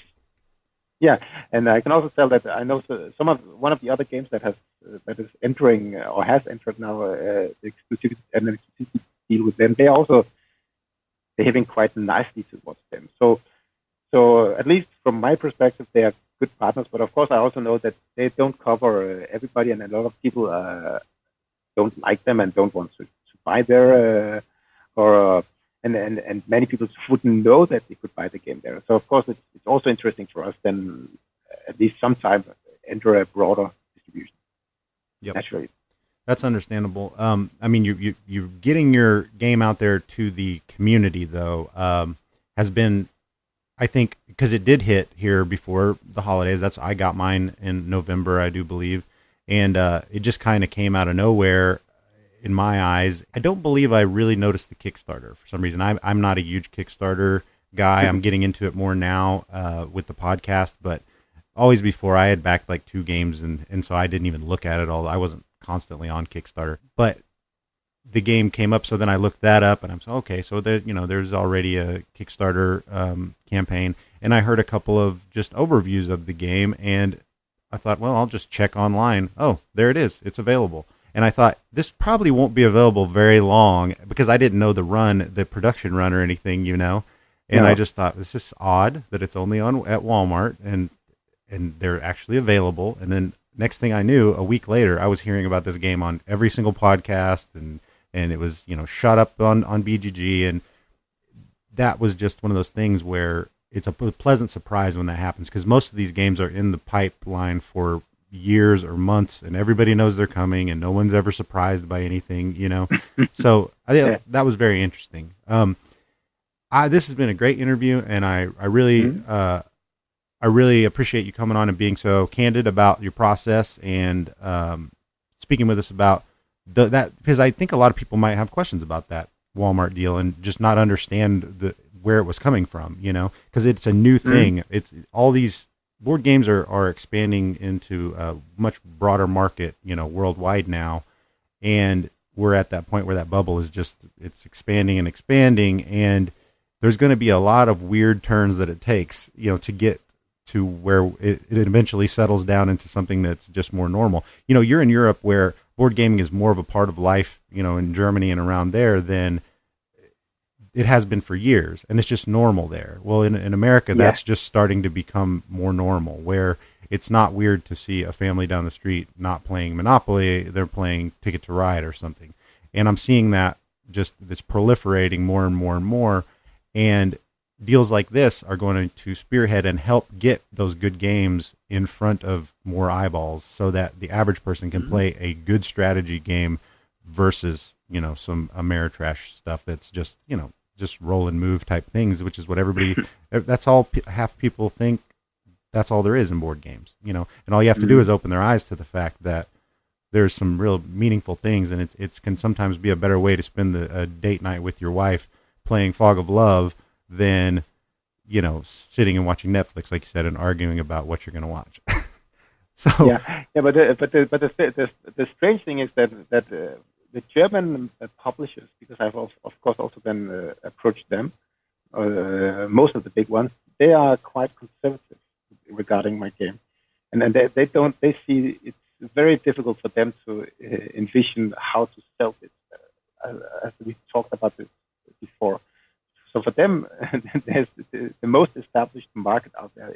It has been one of the most difficult markets for me to crack. I will enter there with a German edition, quite sure, but it hasn't been easy for them to see how it fits because they are used to their type of game. Yeah. While I think in the US, there's so much change happening now, so there's more openness also towards my game. In your game definitely is more of a theme-wise and presentation-wise doesn't really reflect a classic Euro-style game. It is definitely more of a Western approach to theming and presentation. So I could definitely see that market over here being a little bit more welcoming to it. Well, Jacob, I really, really, really appreciate you coming on, and I'm a terrible interviewer, so I don't know how to start things or end things. But No, I can talk for hours as well. in this episode, I'm good. I think it's good that you're stopping us. I thought both my interviews in this whole episode is just going to be nothing but interviews because both of them I figure would be about 20 minutes, and both of them have went 40 plus minutes. So, so I'm not going to need to do much more talking in this episode. So, when this releases, I will let you know. And we'll tweet about it and all that fun stuff. And just much success to you. And next project that you start working on, or if there's any big news in Fog of Love, we'll have you back on. And hopefully you can talk to my wife about it also, and we can discuss it a little bit more. Thank you so much. I would definitely like to come. We have a lot of things up in our sleeves. Awesome. Good deal. Well, much success in the future, and thank you very much. Thank you. Thank you for listening to the 16th episode of the NSFWP podcast. We'll be back next episode with our normal format. We'll talk about games we've been playing, and we'll have some reviews featured for you. Chances are we'll have played more than one game. Tops 2. Who knows? Shoot for the stars. 3, 4. Sky's the limit. But with that being said, follow us on Facebook at the NSFWP podcast page, and Twitter at NSFWP Podcast. I'm at Meeple of Madness on Twitter. We'd like to see you on those platforms and get some feedback. Tell us what you like, and don't bother telling us what you don't like. Hey, what? Come on now. I thought we were going to make it this whole episode without you. Back off, dude. No, it's a freaking elbow room, Maurice. What, you got something to say to everybody? I'm sure you do. They don't want to hear your normal from you. I can tell you that for sure. All right, come on, go. Say what you got to say. Do what you got to do. The Addams Family. Of course you do. Thanks. Please, Hammer, don't hurt him.